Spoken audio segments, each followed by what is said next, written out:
અને પ્રવીણભાઈ, આ ફરિયાદ જે છે એ બંને પક્ષેથી થઈ છે કે માત્ર એક પક્ષથી જ ફરિયાદ નોંધાઈ છે?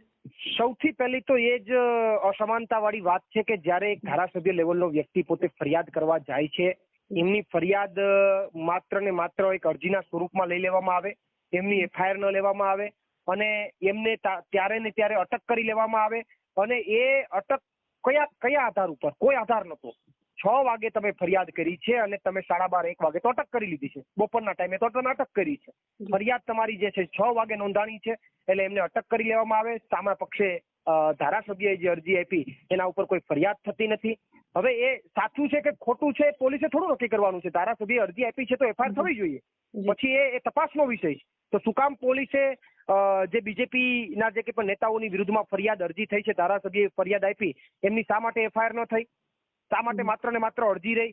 શા માટે ધારાસભ્યને ટાર્ગેટ કરવામાં આવ્યા? આ તમામ વસ્તુઓ સીધી દેખાય છે કે ચેતર વસાવાને ટાર્ગેટ કરવા માટે અને આમ આદમી પાર્ટીનો જે વ્યાપ વધી રહ્યો છે ગુજરાતમાં, વિસાવદરની ચૂંટણી જીતા પછી જે વ્યાપ વધી રહ્યો છે, એમની અંદર ક્યાંક આ લોકો ભાન ભૂલ્યા છે.